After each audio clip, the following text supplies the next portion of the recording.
Hello, Nigerians. It is Sign again on Gist Villa. It's great to have you. After weeks of blackout, the transmission company of Nigeria, TCN, has announced that bulk power supply has been successfully restored to some parts of northern Nigeria. The company stated it restored power supply through its Ugwuaji-Apir transmission line on Wednesday at about 4:56 p.m. In a statement issued by Ndidi Mbah, TCN's General Manager of Public Affairs on Thursday, the company confirmed power restoration to 7 northern states, including Lafia, Makurdi, Jos, Kaduna, Kano, Bauchi, and Gombe States. The company acknowledged the patience and cooperation of affected communities, while its engineers diligently worked to restore the electric lines. Meanwhile, the streets of Kaduna erupted in chants of jubilation as residents, including women and children, poured out of their homes to celebrate the long-awaited restoration of electricity. Women, children, and men alike danced and rejoiced, their faces shining with relief and joy. The jubilation was more than just a celebration of restored power. It was a release of pent-up frustration and desperation. For weeks, Kaduna residents had endured the sweltering heat and the helpless days. The absence of electricity had disrupted every aspect of their lives, from businesses to households. Traders had watched in despair as perishable food spoiled, their investments melted away, like ice in the scorching sun. Families have struggled to find respite from the oppressive heat. Their homes transformed into ovens. But now, power has been restored. Take a look.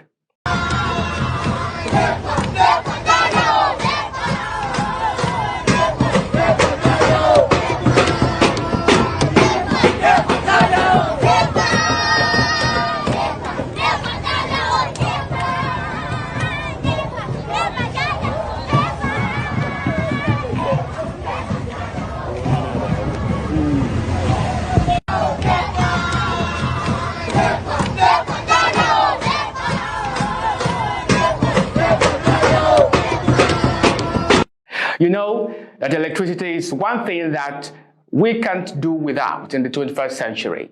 We need power for virtually everything we do in our lives. So I give thumbs up to the CEN, but also beseech the federal and state governments to put more efforts to ensuring that Nigerians across the country enjoy 24-hour electricity. Away from this, to Rivers State. It is no longer news that Rivers State financial allocation has been hindered by a judgment of a federal high court in Abuja, which ordered the Central Bank of Nigeria to hold the release of the allocations to the Rivers State government. Very sad indeed.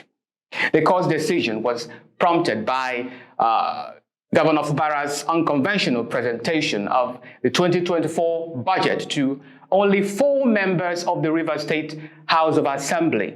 This move was deemed unconstitutional, as the full assembly, or at least a quorum, must be present for such a presentation. According to the 1999 Constitution, the governor's actions were supposed to be a gross violation of the establishment procedures.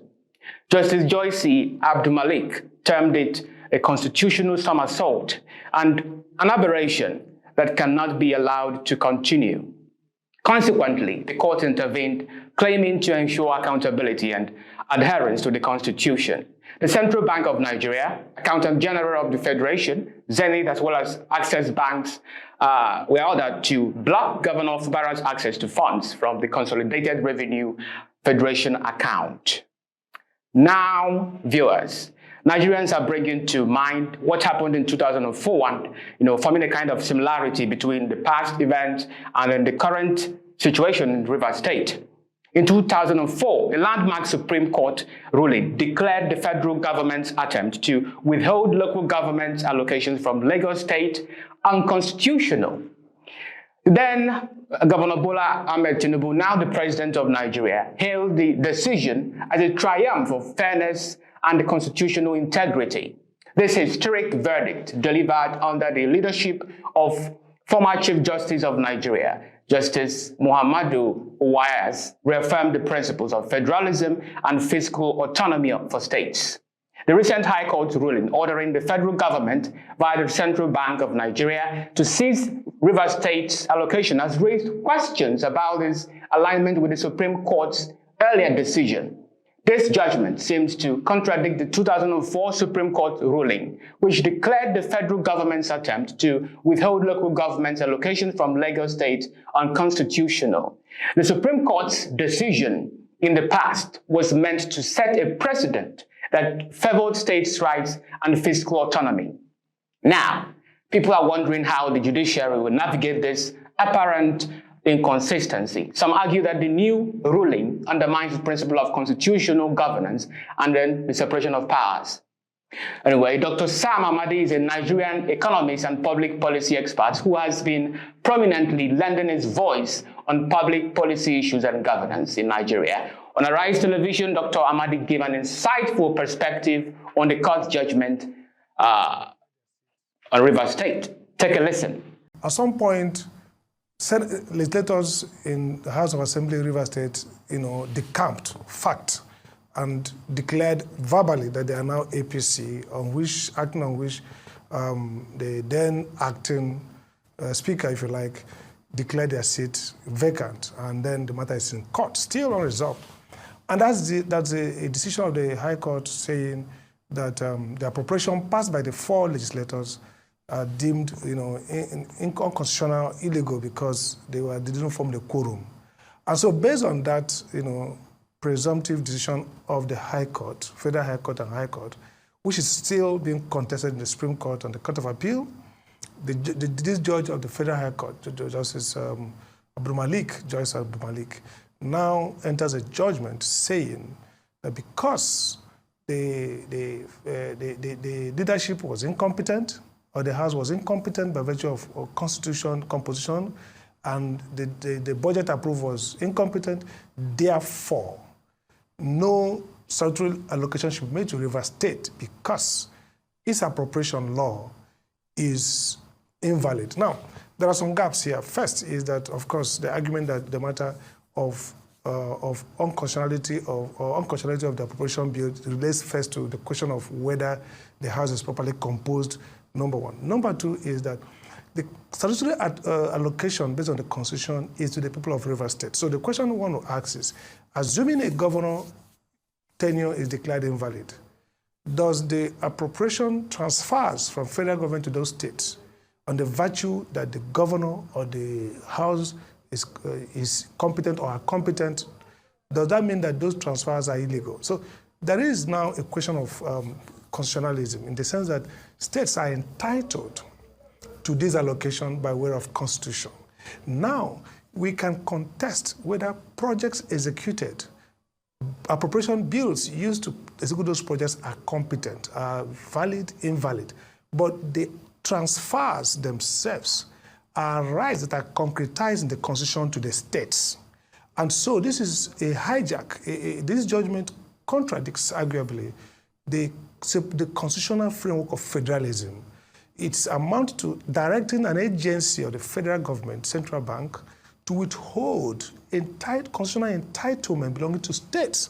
And so I think that's one area to fault this judgment, that even if we concede all other issues, that the appropriation is invalid, the composition of the House is invalid, the question here would be, can those invalidity authorize the hijacking of a statutory entitlement of states in a federation? I would argue, as a constitutional lawyer myself, as a teacher, that that's not right. And also, the question then is, therefore, is there a remedy? You can say, the court can say, yes, those projects. So I see desperation. Desperation is that yes, they are incompetent, and the governor is running an incompetent budget, but we have to stop him funding him. I don't think the two are the same. So statutory transfers can go. The court can declare that the actions, the budget themselves are incompetent, and there could be consequences that follow from it, meaning that it's incompetent. So if they execute a project, maybe it's incompetent, maybe there will be orders to stop them from acting on the budget. But I think that it's arguably wrong, and that's my position, to use those internal illegalities to give the federal government the right to hijack and keep statutory constitutional allocations that are due to the state. Next, the 2027 presidential election is just about 3 months away, yet it has been the topic of conversation in every social circle, particularly the young generations. The reason is not far-fetched. Since the inauguration of the present government, the economy has been in a state of retrogression owing to the removal of oil subsidy. Despite having the largest oil refinery in Africa, capable of producing 650,000 barrels of PMS a day, despite having at least 4 other refineries situated at both the north and the south regions of the country, despite owning one of the largest oil deposits in the world, Nigerians are still struggling against both unavailability and astronomical cost of petrol. In recent times, between September and October 2024, the Nigerian National Petroleum Company Limited has increased petrol price 3 times, and presently the rate is kept at 1,060 naira at least. The trickle-down effect is that the transportation and the basic staples, 2 of the most essential needs, are grossly affected. On the normal course of things, all regions in Nigeria ought to be equally aghast and mad at the unpalatable situations in the country. However, that is not the case, as Hausa Fulanis as well as the similar tribal groups in the north have been more daring and vociferous in their condemnation of President Bola Ahmed Tinubu. This stance was justified by the End Bad Governance protest held in August, which saw a majority of protesters coming from the northern region. Now, the hate with which the North views President Bola Ahmed Tinubu is indisputable. The initial proposition that during the 2023 election, President Tinubu adopted the Muslim ticket as political expediency to outsmart his rivals and win the election. But today, the initial proposition, that the Muslim ticket would continue to root for Tinubu, would continue to appeal to the North, can only be a figment of imagination. The North today is bitter about Tinubu's government, which they feel has favored the South more than it has to the North. Now, to understand how mad the North is at the present situation, listen to this Muslim from the North who said that even if the President Tinubu picks their Muslim leader, the Sultan of Sokoto, as running mate in 2027, that the North will not vote for him. Take a listen. Listen very attentively. Tinubu, if you are giving money to northern governors, I want to advise you to please keep your money and stop giving it to them, because they are not succeeding in convincing northerners that you are competent and you have any plan for the North. Of course, you don't have any plan for the North. You went to Kano, you told Kano people that you went there to dance. The whole of Kano, the most densely populated state in the whole of Africa, you are telling them you just go there to dance. You don't have any plan for them. So we are not comfortable with you. You went to Bauchi, you only danced. You couldn't speak up your mind. You couldn't express yourself. You couldn't point out your plans for them. You couldn't even bring any policy, plan, blueprint. You don't have anything for us. We are not going to vote for you. So these governors are not succeeding in convincing northerners to vote for you. Even though you have picked up a Muslim as your running mate, even if you are to pick our most respected Muslim personality, somebody of, permit me to say, His Royal Highness our Father, Sultan Abubakar of Sokoto, even if you are to pick him, I know he's not going to accept being your running mate, he's too big for that. Even if you pick somebody of that caliber, we are still not going to vote for you, because we don't believe in. Very sad indeed. That's all I have for you on the Gist Villa, this edition. Thank you very much. If you love and like my videos, do not hesitate to hit the like button, make your comments, share my videos, and then subscribe to the Diaspora Digital Media for more exciting stories. I am what you're saying. Bye-bye.